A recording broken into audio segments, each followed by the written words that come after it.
بسم الله الرحمن الرحيم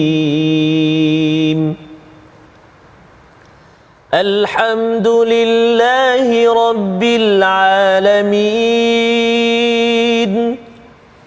الرحمن الرحيم مالك يوم الدين إياك نعبد وإياك نستعين اهدنا الصراط المستقيم صراط الذين أنعمت عليهم غير المغضوب عليهم ولا الضالين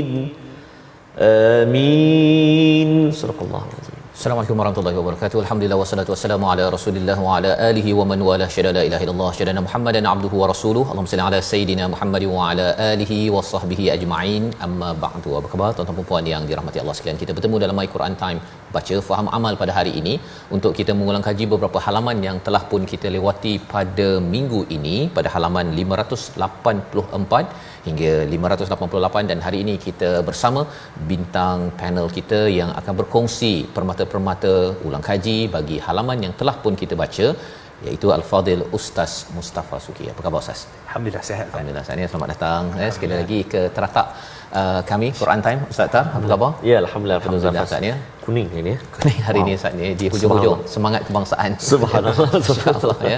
Dan kita bersyukur Ustaz ya, pada Ustaz. minggu ini kita dah pun masuk kepada juz yang ke-30. Betul. Ya, mungkin di peringkat awal ini saya pun nak mengucapkan terima kasih banyak pada Ustaz Mustafa yang terlibat dari sejak awal. Betul. Ya, mungkin Ustaz Mustafa boleh berkongsi sedikitlah pandangan tentang My Quran Time dah sampai juz yang ke-30 ini.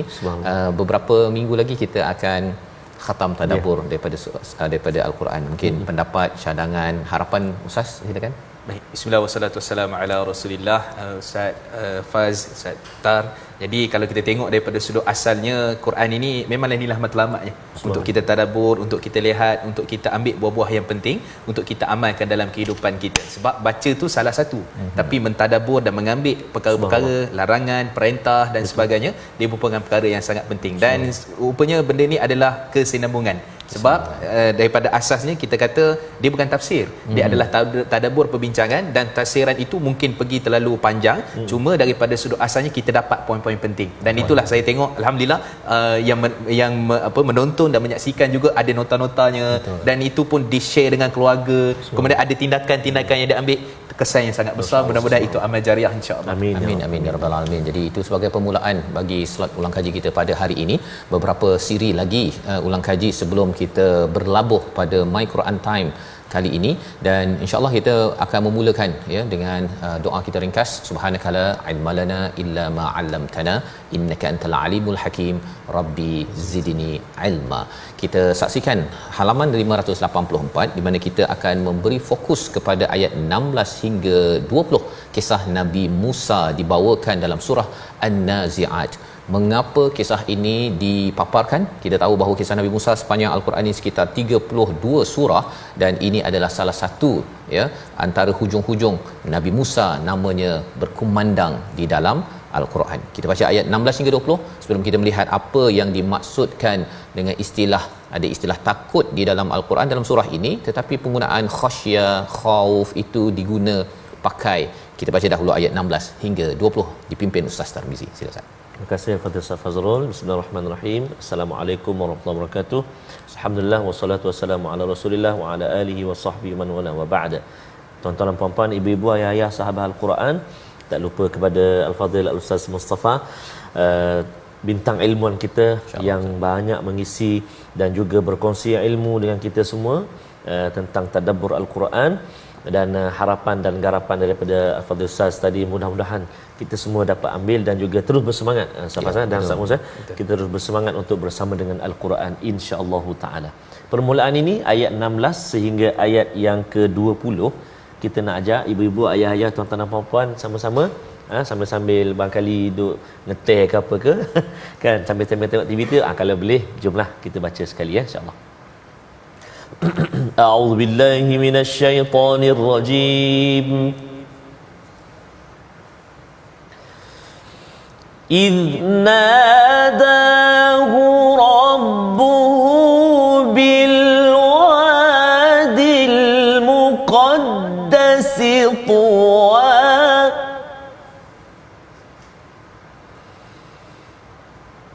اذهب إلى فرعون إنه طغى فقل هل لك إلى أن تزكى وأهديك إلى ربك فتخشى فأراه الآية الكبرى صدق الله العظيم.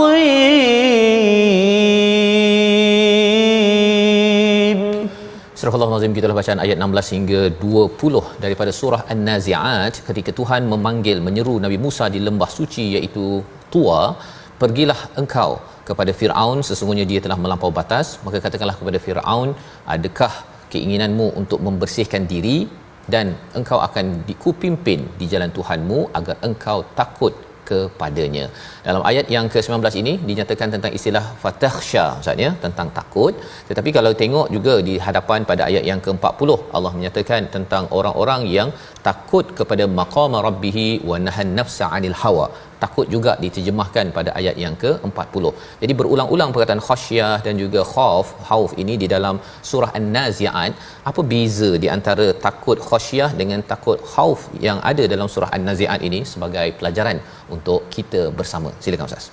Bismillah wassalatu wassalamu ala Rasulillah. Allahumma salli wa sallim ala Muhammad wa ala alihi wa ashabihi wa man tabi'ahum bi ihsani ila yaumiddin. Amma ba'd. Yang saya muliakan Ustaz Faz, kemudian Syekh Sayyid Mutawalli. Astagfirullah. Saya confuse Syekh Sayyid Mutawalli ataupun Syekh Abdul Basit. Allah kan jadi nampak macam dua-dua. Remix. Alhamdulillah. Baik, jazakallah khairan jazakallah. Alhamdulillah, menggetarkan jiwa. Allahu Akbar. Baik, jadi kita pergi kepada perbincangan disebut tadi fatakhsha. Kalau kita pergi awal lagi, kita kembali semula pada surah Ar-Ra'd pada ayat 21, Allah menyatakan wa yakhafu wa yakhafuna rabbahum, kemudian Allah wa yakhshana rabbahum, kemudian Allah menyatakan wa yakhafuna su'al azab.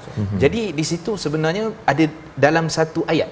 Maka kalau kita melihat kepada apa disebutkan oleh para ulama tafsir, seperti mana juga disebut oleh Imam At-Tusi, menyatakan bahawa sebenarnya fatakhsha ataupun khasya ni dia adalah satu perkara yang mana dia menggetarkan hati, menggerakkan kita punya, bila kita patuh pada perintah Allah, dia ataupun kita bimbang mungkin terjatuh dalam dosa, kita akan rasa macam ada satu benda tak selesa, kita bergetar, kita rasa takut hati kita. Itu pada perkataan khasya.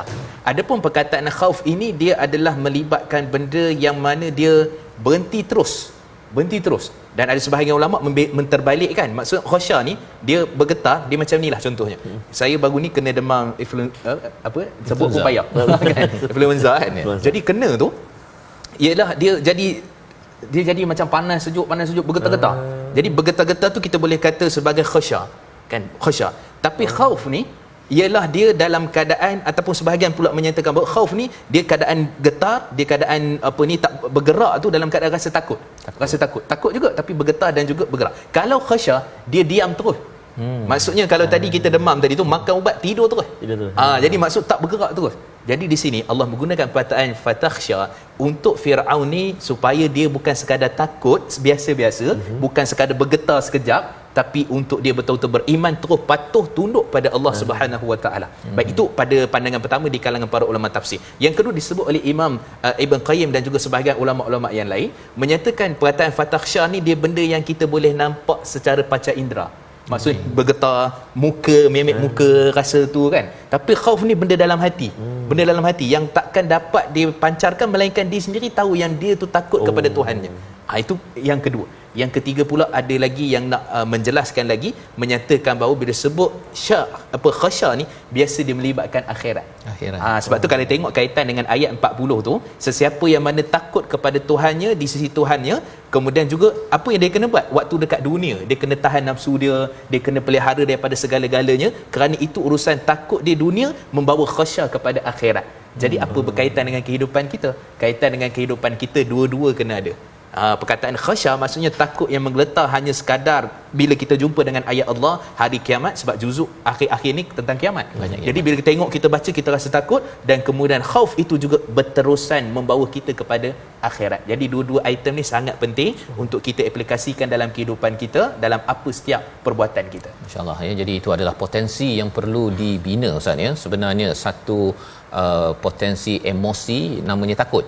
Ya, pasal ada orang cakap takut apa bosku kan, ataupun malu apa bosku kan. Jadi perkara-perkara tersebut kalau salah guna ia menyebabkan dihilangkan elemen khasyah ataupun khauf itu, ia menyebabkan bagi setengah orang, kalau orang lelaki kan contohnya tak macho lah kan ya, kalau takut ataupun ada khasyah, rupa-rupanya itu akan menyebabkan kita hilang potensi yang Allah nyatakan pada surah An-Nazi'at. Jadi guru-guru yang ada ya, yang ada di sekolah, elemen ini perlu ditanam Ustaz ya, khasyah ini. Dan sudah tentunya khasyah itu bukanlah hanya kepada manusia tetapi kepada Allah Subhanahu Wa Taala. Baik, kita bergerak kepada halaman 585 di mana kita nak membaca ayat 9 hingga ayat 12. Kali ini dalam surah Abasa wa Tawalla, ayat 9 hingga 12. Masih lagi kita bercakap tentang yakhsha Ustaz ya. Kita baca dahulu ayat ini dipimpin Al-Fadhil Ustaz Tarmizi. Baik, terima kasih Fadil Ustaz Fazrul, Fadil Ustaz Mustafa, tuan-tuan dan puan-puan, ibu-ibu, ayah-ayah, sahabat Al-Quran yang dikasihi Allah Subhanahu Wa Taala sekalian. Kita nak baca ayat yang ke-9 hingga ayat yang ke-12 surah Abasa di halaman 585. Bersedia? Dah belik dah halaman sebelah ni? Okey, jom kita baca sama-sama 9 hingga 12 insya-Allah. أعوذ بالله من الشيطان الرجيم وهو يخشى فأنت عنه تلهى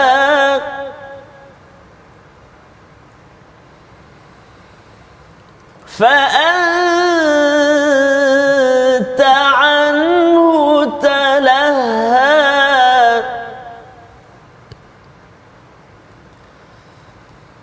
كلا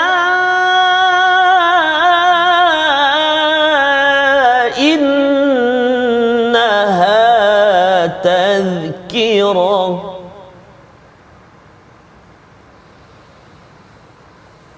كلا إنها تذكرة فمن شاء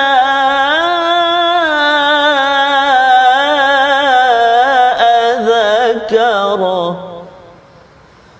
فمن شاء ذكره صدق الله العظيم. Surah Al-Nazim ayat yang ke-9, Allah menyatakan dengan perasaan takut yang itu iaitu merujuk kepada salah seorang sahabat yang berada bersama Rasulullah. Engkau wahai Muhammad mengabaikannya, sekali-kali jangan begitu, sesungguhnya ajaran Allah itu suatu peringatan, maka barang siapa yang mahukannya dapatlah dia mengambil peringatan. Ini adalah peristiwa bagaimana Nabi bersama Abdullah bin Ummi Maktum, dan bagaimana Allah menyatakan bahawa fa anta anhu talahha. Ini satu komentar yang memang pedas, tajam, apatah lagi kalau pada Nabi Ustaz ya. Nabi kekasih Allah, tetapi Allah mengingatkan ayat ini, sudah tentu ada sesuatu yang amat penting kita ambil perhatian daripada ayat ini bersama Ustaz Mustafa. Silakan. Bismillah wassalatu wassalamu ala Rasulillah. Baik, kita tahu bahawa sebenarnya ini adalah ayat yang menolak orientalis barat yang menyatakan agama kita Muhammadism. Maksudnya agama ni Muhammad yang cipta yang buat. Sedangkan macam mana satu orang yang buat tiba-tiba Allah sebut kesalahan dia ataupun kesilapan sebenarnya di dalam Al-Quran. Jadi mazhab yang Ghaziha kan geng dia Joseph Sharp siapa semua tu ni biasanya mereka akan mainkan sentimen-sentimen berkaitan perkara ni. Okey, itu yang pertama. Yang kedua, perkataan yang digunakan itulah talaha. Talaha ni perkataan lahwun. Lahwun ni maksudnya menggembirakan, hiburan yang melalaikan. Tapi sebenarnya dia kalau bagi Nabi SAW, Nabi berjumpa dengan kafir Quraisy, pembesar-pembesar Quraisy, dia bukanlah perkara yang melalaikan, tapi dia adalah perkara yang mengalihkan daripada tujuan yang asal yang sepatutnya ada rizal. Sepatut ada keputusan. Iaitulah sebenarnya sepatutnya berdakwah kepada Abdullah bin Ummi Maktum. Dan Abdullah bin Ummi Maktum ni satu orang yang kata beliau sendiri, beliau kata daripada kecil beliau dah buta, hilang penglihatan, dan kemudian Allah bagi banyak kelebihan kepadanya. Dia jadi tukang azan Nabi yang kedua. Dalam riwayat Imam Bukhari, dia azan waktu subuh. Bilal azan pagi sebelum subuh. Itu sunnah dia. Kemudian yang kedua, Nabi SAW bila mana ada strategi peperangan, Nabi keluar hampir 13 kali Nabi jadikan dia sebagai pembantu pemimpin di Madinah. Hatta walaupun dia ni kita kata OKU lah, tapi kelebihan Allah bagi kepada dia. Dan hatta ketika mana nak berhijrah, dia orang pertama yang mengangkat tangan. Dia panggil sabiqul awwalin, orang-orang awal yang mana nak ikut Nabi berhijrah. Sedangkan daripada Mekah ke Madinah itu hampir 500 km, tapi beliau sanggup dengan keadaan buta dia. Jadi itu Abdullah bin Ummi Maktum. Jadi kalau kita tengok dekat sini, bagaimana Allah Subhanahu Wa Taala mengangkat Abdullah bin Ummi Maktum, dan sebenarnya dia daripada sudut asalnya dia adalah aulawiyat, keutamaan. Sebab tu dalam kehidupan kita ni ada keutamaan. Bukan bermaksud ayat ni kita jangan dakwah kepada non muslim. Ramai orang silap faham. Dia kata non muslim tak payah dakwah, sebab tu pula ada pula dalam surah Al-Baqarah Allah menyatakan pada awal-awal tu kan. Maksudnya anzartahum kan, jika mana kamu nak bagi peringatan kepada mereka ataupun kamu tak bagi peringatan, tetap orang non muslim takkan beriman. Tapi usahanya itu. Tapi di sini sebenarnya di atas Allah Subhanahu Wa Taala mengetahui bahawa keutamaan yang paling utama adalah kita tahu. Tapi masalahnya Nabi sallallahu alaihi wasallam tidak mengetahui. Tak tahu yang Abdullah bin Maktum ni dia akan Islam, masuk Muslim, banyak kelebihan yang dia bagi kepada Islam. Tapi hakikat sebenarnya ialah dia adalah daripada sudut proses tarbiyah kehidupan manusia. Sebab tu dalam kehidupan kita kadang-kadang benda tu penting. Di antara umrah dengan haji. Kan mana kita nak dulu, antara perkara wajib dengan sunat. Ramai orang kadang wajib dia buat tapi tak berapa nak fokus sangat. Tapi kalau sunat dia fokus kan. Jadi dia perkara-perkara seperti itu. Hatta dalam beribadah sekalipun, dalam berdakwah, Allah telah letakkan peringkat aulawiyat itu, keutamaan itu, apatah lagi sebagai seorang pelajar, apatah bagi sebagai seorang pekerja dan sebagainya. Maka di mana keutamaan itu dia kena bijak. Sebab tu sifat Nabi itu fatanah, cerdas dan bijaksana.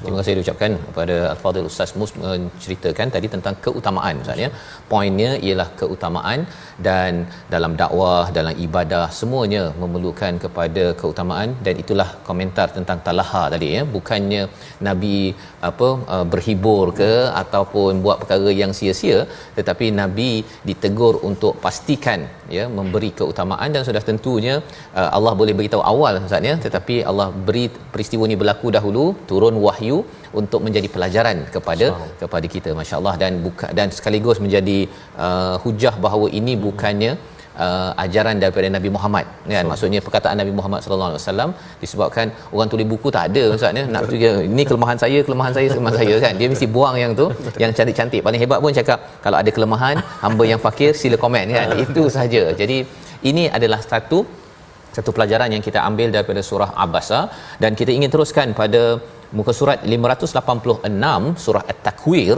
pada ayat yang ke-27 hingga 29, bercakap tentang kita ingin sesuatu, kita ingin buat perubahan, tapi apakah proses dan realiti untuk kita berubah.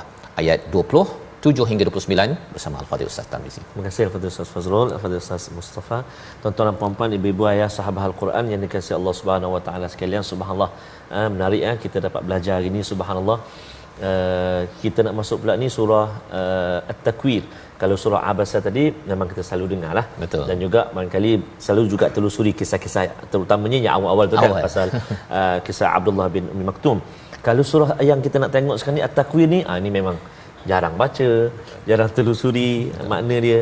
Tapi hari ni kita dah belajar sebelum ni, hari ni kita nak tambah lagi dengan ulang kaji. Alhamdulillah, subhanallah. Mari kita baca ayat 27, 28, 29 sebelum akan dikupas nanti insya-Allah. A'udzu billahi minasyaitonir rajim.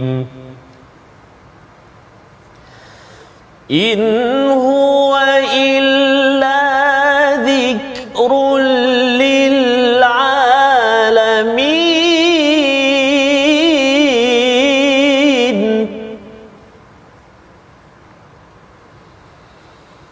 Liman syaa'a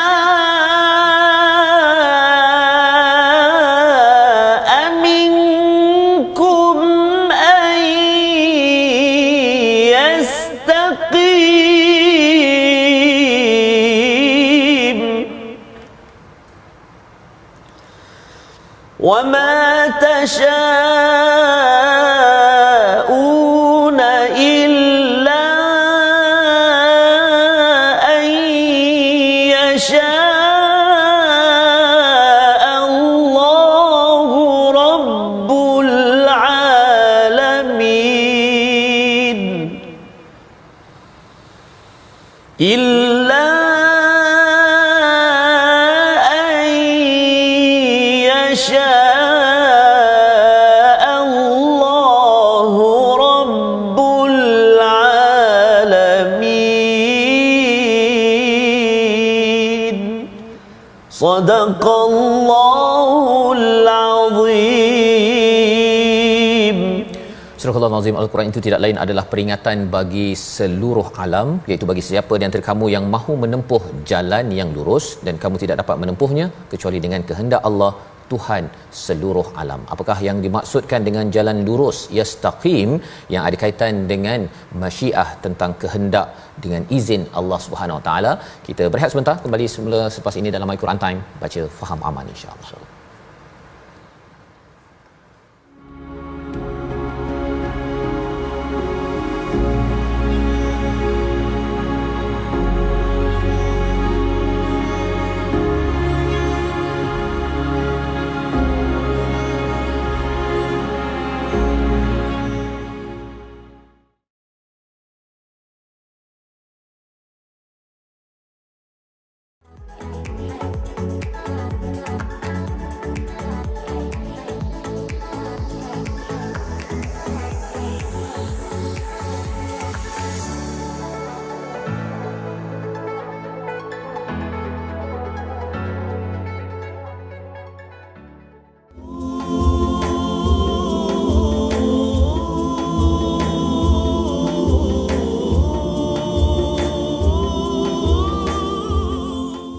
Dia mesti maksud tetap, itulah kita nak bersama dengan Al-Quran.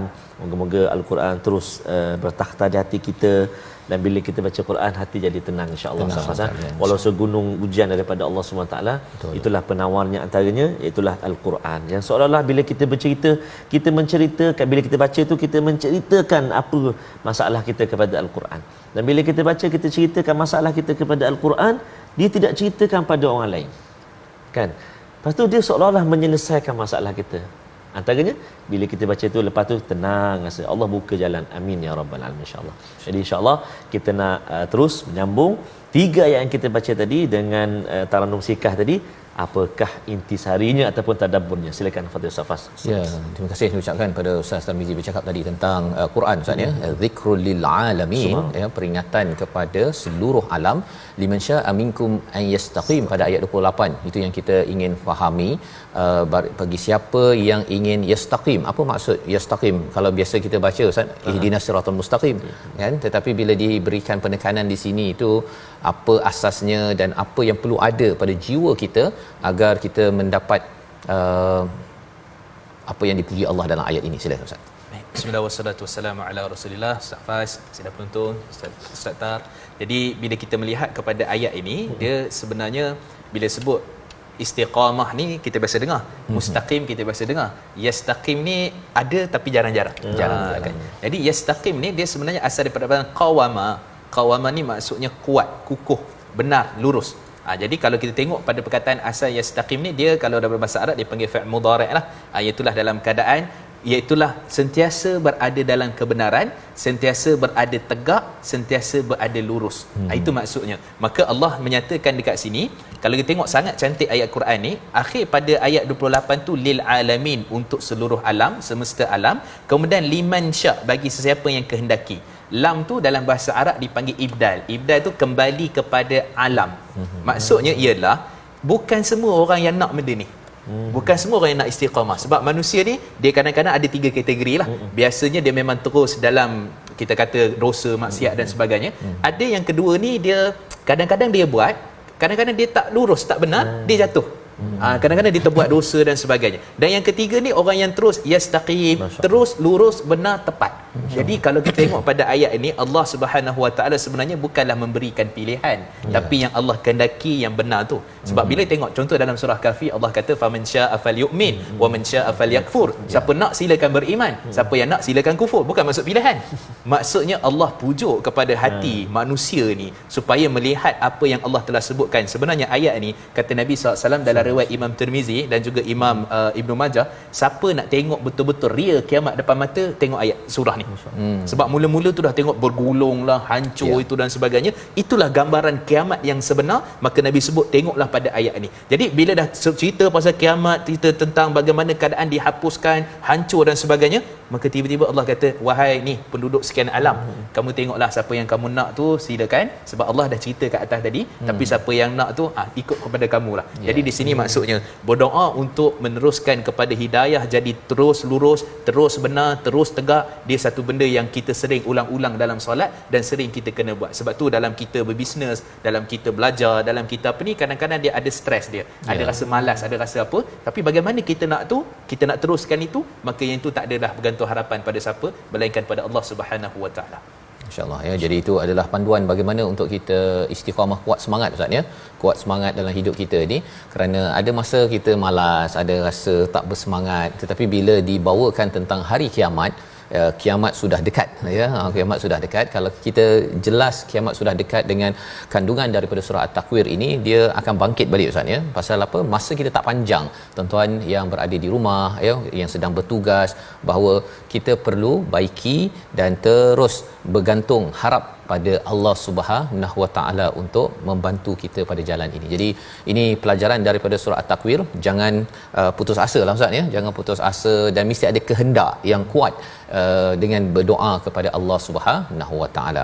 Baik, kita berganjak kepada halaman 587, satu surah yang masih lagi bercakap tentang peristiwa hari akhir nanti. Kita nak baca daripada ayat 1 hingga 5, kerana ada sesuatu yang besar yang disampaikan untuk kita sama-sama ulang kaji pada hari ini. Ayat 1 hingga 5 surah Al-Infitar bersama Ustaz Tarfizi. Baik, terima kasih kepada Ustaz Fazrul, Ustaz Mustafa, tuan-tuan dan puan-puan, ibu-ibu, ayah-ayah, sahabat Al-Quran yang kasih Allah Subhanahu Wa Taala sekalian. Kita nak membacakan surah Al-Infitar ayat 1 hingga 5 Ustaz Faz ya. Betul. Yang di mana hujung dia semua huruf ta. Betul.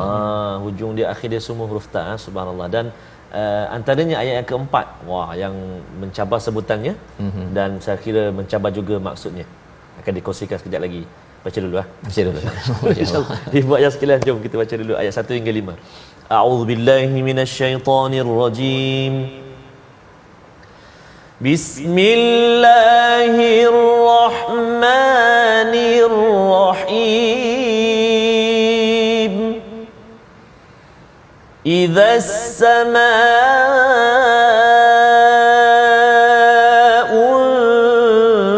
انفطرت وإذا الكواكب انتثرت وإذا البحار فجرت وإذا القبور بعثرت علمت نفس ما قدمت وأخرت صدق الله العظيم. Astagfirullahalazim, begitulah bacaan daripada ayat surah Al-Infitar ayat yang pertama hingga ayat yang kelima.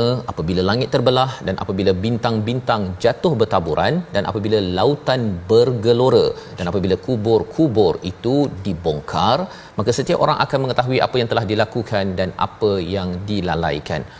Alimat nafsum ma qaddamat wa akharat. Perkataan yang amat menarik sini Ustaz ya, untuk diberi perhatian selepas Allah menceritakan babak-babak akhir ini, manusia mengetahui qaddamat wa akharat. Boleh Ustaz ceritakan sikit apa contoh, apa pedoman bagi kita lah ya, jangan sampai kalau ayat 6 tu jangan sampai tertipu dengan hala tuju kita menuju bi rabbikal karim, menuju Allah Subhanahu Wa Taala. Sila Ustaz.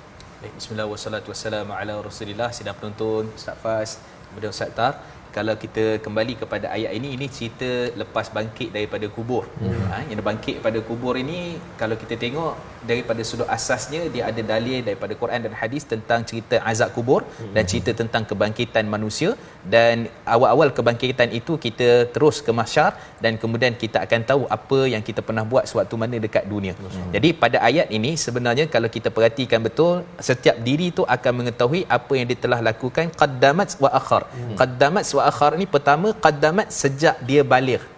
Apa yang dia buat sejak dia baligh? Maksudnya tanggungjawab dia daripada sudut ibadah dia jaga tak hukum hakam dan sebagainya, yang tu semua dia akan tahu, rekod tu akan keluar. Kalau kita boleh gambarkan, ada orang kata, kenapa hari akhirat Allah masih nak guna dacing timbangan? Kenapa akhirat masih lagi nak guna buku catatan amalan? Pendrive kan ada, pendrive kan ada, hard disk kan ada, tayang je lah. Kita kata teknologi Allah lebih hebat daripada tu. Tapi manusia dia guna sikit je, kemudian dia nak berlagak. Dia nak kata dia hebat dan sebagainya. Maka Allah kata dekat situ, pertama sekali sejak dia balik. Kemudian wa akhara, sehingga habis penghujung hayat dia tu. Hayat dia, kematian dia tu, maksudnya daripada start dia balik sampai dia meninggal dunia, maka yang tu dia tahulah dia amal tu dia buat apa. Umur yang Allah bagi, kesihatan Allah bagi, sepanjang tu dia buat apa. Tu yang pertama. Yang kedua, qaddamat wa akharat ni juga maksudnya ialah apa yang mana boleh menjadikan dia memanjangkan pahala ataupun memanjangkan dosa. Maksudnya memanjangkan pahala ni, ada sedekah, ada jariah, ada amal yang kita buat walaupun kita dah mati, dibangkitkan daripada kubur, kemudian masa dalam kubur tu banyak lagi pahala tu mengalir pada kita. Wa akharat. Wa akharat. Kemudian apa, qaddamat. Tapi wa akharat pula dia merujuk kepada benda perkara yang kita buat dosa, benda yang lalai dan sebagainya, pun akan juga membagi kepada kita ganjaran ataupun dosa-dosa yang ada. Jadi sebab tu ayat ni dia sangat memberi teguran kepada kita kalau kita nak buat video, contohnya video yang macam mana. Adakah benda tu akan beri kesan kepada kita waktu kita selah balik ataupun waktu kita akhirat? Ada orang mungkin kata, saya nak buka tudung, nak tutup tudung, saya punya sukalah, kan? Yang tu akan beri kesan kepada akhirat dia dan juga akan beri kesan kepada kehidupan dia dekat sana. Sebab video tu kekal orang akan tengok. Tulisan dia dekat Facebook orang akan baca. Inilah tulisan yang memaki orang dulu. Orang tengok, orang kata dia ni Facebook dulu aktif 2018. Kan? Lepas tu sampai 2019, lepas tu tak ada dah. Rupanya tahu pemilik dia meninggal. Dalam tu penuh maki, penuh apa semua. Qaddamat wa akhar. Itulah benda yang dia akan nampakkan dan dia akan tahu, dan itulah balasan yang dia akan dapat nanti. Sebab tu siap sedia dengan Facebook kita, video kita, percakapan kita, pakaian kita, apa saja kita nak pamerkan, maka ingat qaddamat wa akharat. Itu adalah peringatan yang besar Ustaz ya. Amat mengerikan sebenarnya apa sahaja yang kita buat. Kalau yang baik-baik tu okey kan, kalau buat baik tu dan kita berada di kubur nanti bertambah amal kita seperti tuan-tuan sekalian. Tetapi dalam masa yang sama, kalau katakan komen di Facebook ya, ataupun kita menulis menghasilkan karya-karya yang merosakkan, ataupun kita buat dasar-dasar polisi bagi pemimpin-pemimpin Ustaz kan, memberi kempen dan kemudian polisi yang dibuat itu menyusahkan lagi ramai orang, dan yang selesanya orang-orang tertentu sahaja, sudah tentunya ia adalah satu perkara yang amat mengerikan bila Allah nyatakan tentang balasannya di akhirat nanti. Dan mungkin Ustaz Tar ada sesuatu berkongsi. Ingat Ustaz Mus kongsikan, sebenarnya bila kita saat diuji itu saat yang paling istimewa lah kalau kita dapat. Sebab bila saat diuji tu Ustaz, kita itulah saat yang biasanya kita akan saat paling dekat dengan Allah SWT. Tapi sayangnya bila ujian itu telah diambil, diangkat, contohnya dah sembuh daripada kanser dan sebagainya, kembali kepada buka aurat dan sebagainya. Itu satu peringatan lah pada kita dan pada semua. Janganlah di saat kita susah sahaja kan, maksud itu memang pergantungan kita pada Allah, nak mengaji, tutup aurat dengan sempurna. Tapi bila dah baik, dah okey semua, kembali kepada, jadi agak yalah kita tersayanglah. Betul. Dan itu peringatanlah untuk saya dan kita semua. Moga-moga Al-Quran terus bagi semangat, kekuatan pada kita, insya-Allah. Itu sebenarnya Ustaz, daripada ayat yang ke-6 tu ada satu rayuan daripada Allah, kan, untuk apa yang menyebabkan sampai kamu tertipu ni, kan. Lebih kurang begitu, daripada Tuhan yang dah bagi macam-macam kepada kita, tuan-tuan, dan ingatan ini untuk saya pada sepanjang masa, ya, kerana kita tahu kadang-kadang kita ni mudah je terlalai daripada kehidupan, tapi jangan sampai kita terlalai daripada panduan daripada Tuhan. Kita ingin meneruskan pada surah yang seterusnya, surah Al-Mutaffifin, pada surah yang ke-83. Kita nak baca ayat yang ke-10 hingga ke-12 dahulu, bagaimana orang yang mutaffifin ini, yang kita akan dengar sekali lagi apa maksud mutaffifin ini. Mereka ini adakah yang perompak besar, ataupun mutaffifin ini apa? Kita baca dahulu ayat 10 hingga 12 bersama Al-Fadhil Ustaz Tarmizi. Silakan. Terima kasih kepada Ustaz Fas, Ustaz Mus, Allah. Tuan-tuan dan puan-puan, ibu-ibu ayah sahabat Al-Quran dikasihi Allah Subhanahu Wa Taala, kita nak baca ayat yang berikutnya, iaitu ayat yang ke-10 sehingga 12. Ustaz Fas, betul kan, insya-Allah. A'udzubillahi minasyaitonirrajim. ويل يومئذ للمكذبين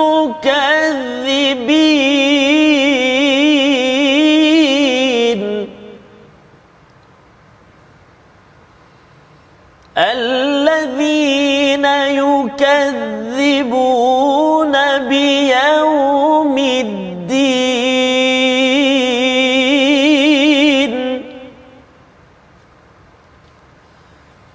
وما يكذب به إلا كل معتد أثيم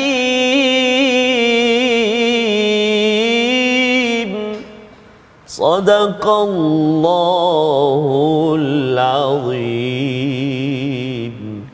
Surah Al-Azim ayat yang ke-10, Allah menyatakan, malanglah pada hari itu bagi orang-orang yang mendustakan, iaitu orang-orang yang mendustakan hari pembalasan, dan orang yang mendustakannya adalah orang yang melampau batas dan berdosa. Ini adalah ayat yang ke-10 hingga 12, bermula dengan ayat yang pertama, wailul lil mutaffifin. Kita ingin bersama Al-Fadhil Ustaz Mus untuk menceritakan, Ustaz terlibat dengan bahagian keuangan, ya. Mutaffifin ni siapa sebenarnya, Ustaz? Adakah mereka ni sama seperti kalau dalam surah Al-Maidah ataupun surah sebelum ini bercakap tentang pencuri perompak, ataupun siapa mereka? Sila. Bismillah wassalatu wassalamu ala Rasulillah. Sidang penonton, Ustaz Fas, Ustaz Tar.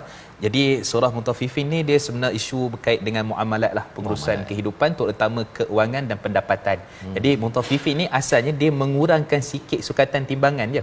Maksudnya mengurangkan sukatan timbangan. Apatah lagi perompak, dia isu melibatkan sesama manusia. Melibatkan hubungan secara manusia.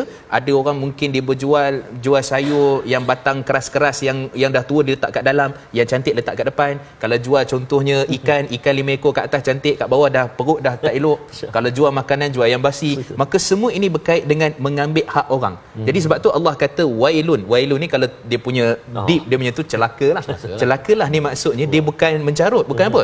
Celaka ni kata Imam Jalaluddin As-Suyuti dalam tafsir Jalalain dan sebahagian ulama lain, dia satu lembah neraka namanya Wil. Dalam Jahannam tu ada satu nama Wil, lembah neraka Jahannam. Dalam Jahannam ada lembah. Ada lembah. Dan lembah tu dinamakan Wil. Lembah itulah yang untuk orang yang kurang sukatan timbangan sebab dosa dia dengan orang lain. Maka di sini kalau kita tengok Allah menyatakan situ mu'tadin athim. Mu'tadin athim ni, mu'tad ni dia melampau terhadap hak orang lain. Kalau jadi CEO, jadi bos, patut bayar gaji, dia tak bayar gaji. Patut kena potong KWSP, dia tak potong ke BSP. Lepas tu bila orang report, dia rasuah orang-orang yang ada tu, ada jawatan tu. Jadi semua tu mengambil hak orang secara zalim. Dan bila sebut mu'tad ni, dia melampau tu bukan biasa-biasa. Dia sentiasa suka buat benda tu. Sentiasa suka buat. Tapi athim pula Allah guna perkataan athim, dosa. Kalau kita jemah ni dosa ni dia ada zam tu dosa juga.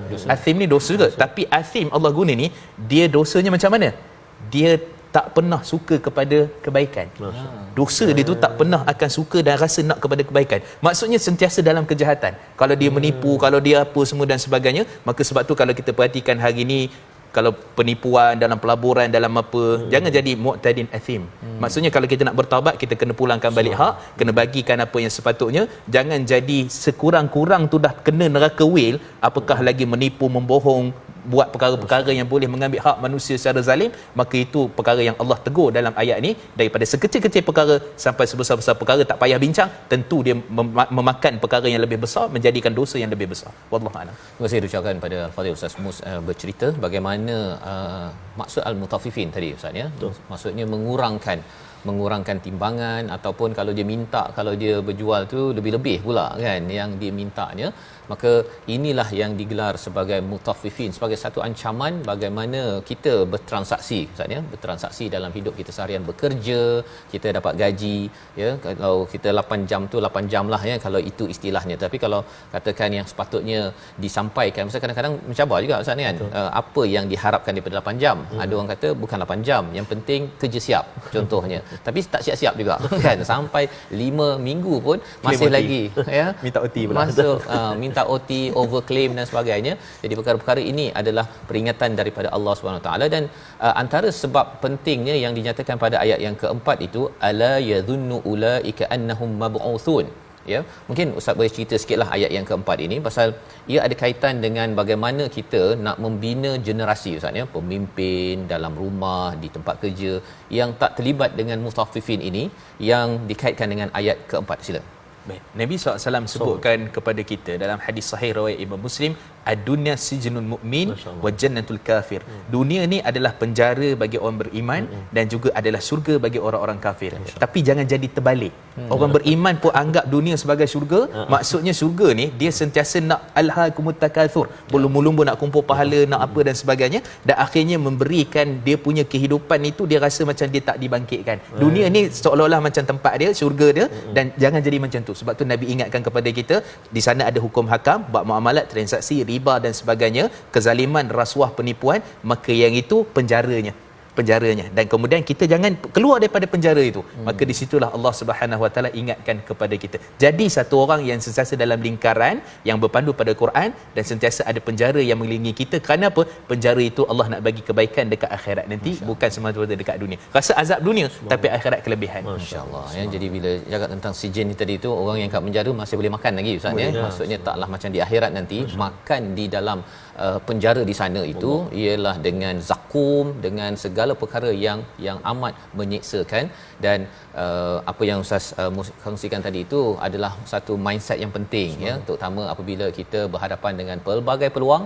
Kita ingatkan peluang sudah sampai kan, rembat sajalah. Tapi rupa-rupanya kalau kita rembat di sini, kita ambil semuanya di sini, khawatir di sana nanti tidak ada lagi balasan untuk kita, naudzubillah min zalik. Yang kita doakan agar Allah memimpin kita ya, menjaga diri kita makin dekat dengan Al-Quran, makin kita amat sensitif Ustaz ya, hubungan dengan manusia seperti mana yang dinyatakan pada surah Al-Mutaffifin yang kita baca pada minggu ini. Jadi di hujung ini kita sama-sama berdoa pada Allah Subhanahu Wa Taala agar Allah pimpin kita bersama.